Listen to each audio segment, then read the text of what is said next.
Assalamualaikum warahmatullahi wabarakatuh. Kami dari kelompok 2, saya dengan Sabila Dwi Anja Putri. Dan saya Desinta Alfiana. Kami akan menjelaskan tentang materi perkembangan pemikiran ekonomi. Baiklah, saya akan menjelaskan tentang perkembangan pemikiran ekonomi disusun oleh Desinta Alfiana, NPM 2203106, Sabila Dwi Anja Putri, NPM 2203107. Perkembangan pemikiran ekonomi, dasar-dasar ilmu ekonomi yang telah dibangun ratusan tahun yang lalu. Sejak masa itu Yunani kuno hingga milenium baru telah menghasilkan berbagai macam konsep dan teori. Oleh karena itu, pemahaman mengenai konteks historis sangat diperlukan untuk memahami ekonomi saat ini dan untuk memprediksi arah perkembangan ekonomi. Tujuan dan manfaat perkembangan pemikiran ekonomi yaitu tujuan dari perkembangan pemikiran ekonomi yaitu agar kita dapat mengetahui perkembangan pemikiran dan teori ekonomi, memberi inspirasi, menambahkan sikap demokratik dan toleran. Adapun manfaat pemikiran perkembangan ekonomi, yang pertama untuk mengetahui perkembangan berbagai pemikiran ekonomi, yang kedua oleh karena itu pemikiran tersebut lahir dari para pemikir maka pribadi pemikir dapat dijadikan teladan bagi kita. 3. Menambahkan sikap menghargai pendapat orang lain. Secara etik kita yang mempelajari teori-teori ekonomi mempunyai utang budi terhadap para pemikir yang telah bekerja keras, ulet dan tabah dalam menyusun jawaban-jawaban untuk mengatasi masalah ekonomi dan kemakmuran masyarakat. Yang keempat, memberikan inspirasi yang lebih luas dan sangat bagi kita untuk berperan serta dalam penelitian-penelitian yang bertujuan mengembangkan ilmu ekonomi, mendidik diri kita untuk tidak bersifat benar sendiri dan bersikap bahwa satu persoalan dapat dilihat dari berbagai segi. Dengan demikian sikap toleran dan demokrasi secara tidak langsung dapat tumbuh. Aliran-aliran mazhab ekonomi, aliran skolastik. Filsafat skolastik adalah filsafat yang mempunyai corak semata-mata agama. Filsafat skolastik adalah filsafat yang mengabdikan diri pada teologi atau filsafat yang rasional dan memecahkan persoalan-persoalan mengenai berpikir, sifat ada, kejasmanian, dan baik buruk. Filsafat skolastik adalah suatu sistem filsafat yang termasuk ajaran pengetahuan alam kodrat akan dimasukkan ke dalam bentuk sintetis yang lebih tinggi antara kepercayaan dan akal.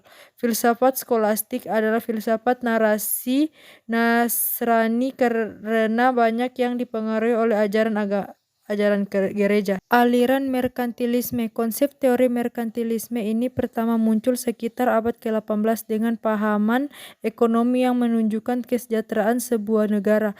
Ajaran paham merkantilisme secara dominan diajarkan di sekolah-sekolah Eropa awal abad ke-16 sampai abad ke-18 era pesat-pesatnya ekonomi merkantilisme. Pada masa tersebut, kesadaran bernegara lumayan tinggi di masyarakat. Munculnya paham merkantilisme sebagai sistem ekonomi telah membuat intervensi sebuah negara untuk mengatur perekonomiannya lebih besar lagi.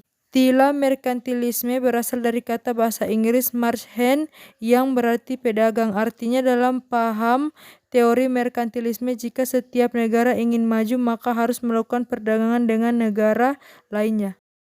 Aliran fisiokratik. Aliran fisiokratis muncul ketika aliran merkantilisme Prancis berakhir. Aliran fisiokratis merupakan koreksi atas aliran merkantilisme. Aliran fisiokratis dipelopori oleh François Quesnay 1694 sampai 1774. François Quesnay melihat perekonomian sesuai dengan hukum.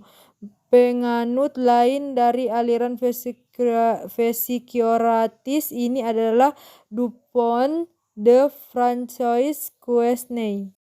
Aliran teori klasik. Teori klasik mendefinisikan organisasi sebagai struktur hubungan kekuasaan, tujuan-tujuan, peranan-peranan, kegiatan-kegiatan, komunikasi, dan faktor-faktor lain terjadi bila orang-orang bekerja bersama. Menurut pengikut aliran teori organisasi klasik, adanya suatu kegiatan atau koordinasi bergantung pada 4 kondisi pokok yang pada sebelumnya memiliki kekuasaan kegiatan. Sosialisme dan Marxisme. Sosialisme adalah serangkaian sistem ekonomi dan sosial yang ditandai dengan kepemikiran sosial atas alat-alat produksi dan manajemen mandiri pekerja, serta teori-teori dan gerakan politik yang terkait dengannya. Marxisme merupakan dasar teori komunisme modern. Teori ini tertuang dalam buku Manifest Komunis yang ditulis oleh Marx dan Friedrich Engels. Marxisme merupakan bentuk protes Marx terhadap paham kapitalisme. Ia menganggap bahwa kaum kapital mengumpulkan uang dengan mengorbankan kaum proletar. Dalam pergerakan Marxis, kata revisionisme digunakan untuk merujuk kepada berbagai gagasan, prinsip, dan teori berdasarkan pada revisi atau perbaikan yang signifikan terhadap dasar pikiran Marxis yang fundamental. Aliran Kiri Baru. Aliran Kiri Baru adalah gerakan politik pada tahun 1960 dan 1970, terutama terjadi di Inggris dan Amerika Serikat, yang terdiri dari pendidik, agitator, dan lain-lain yang berusaha untuk menerapkan berbagai reformasi pada isu-isu seperti hak gay, aborsi, peran gender, dan reformasi kebijakan. Obat-obat berbeda dengan gerakan kiri atau Marxis sebelumnya yang telah mengambil pendekatan yang lebih kepada kepeloporan untuk keadilan sosial dan sebagian besar terfokus pada serikat pekerja buruh dan pernyataan dari kelas sosial kiri baru menolak keterlibatan dengan gerakan buruh dan teori sejarah Marxisme dan perjuangan kelas. Aliran neoklasik. Ekonomi neoklasik adalah istilah yang digunakan untuk mendefinisikan beberapa aliran pemikiran ilmu ekonomi yang mencoba menjabarkan pembentukan harga, produksi, dan distribusi pendapatan melalui mekanisme penawaran dan permintaan pada suatu pasar. Historis. Istilah historis mengacu pada cerita pendek yang mengambil bahan-bahan dari sejarah, baik tokoh maupun masa kejadian serta bahan lainnya. Pengambilan suasana dan tokoh-tokoh masa silam bertujuan untuk menampilkan kenyataan pada waktu itu dan membawanya kepada pembaca pada masa kini. Institusional memiliki arti dalam kelas adjektiva atau kata sifat, sehingga institusional dapat mengubah kata benda atau kata ganti, biasanya dengan menjelaskannya atau membuatnya menjadi lebih spesifik. Aliran Keynesian. Keynesian ekonomi adalah teori ekonomi tentang pengeluaran total dalam perekonomian dan pengaruhnya terhadap output dan inflasi. Aliran post-Keynesian. Post-Keynesian ialah mereka yang mencoba untuk merumuskan perluasan teori Keynes. Hal ini terjadi karena teori Keynes terbatas hanya pada jangka pendek.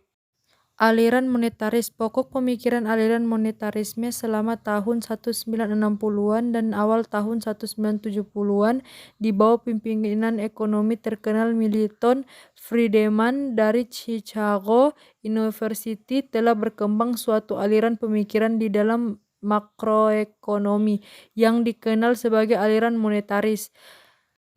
Aliran sisi penawaran. Aliran sisi penawaran supply siders. Pada tahun 1971 sampai 1973, perekonomian Amerika Serikat mengalami bom karena kebijakan fiskal dan moneter yang ekspansif pada periode-periode sebelumnya, sesuai ajaran Keynesian.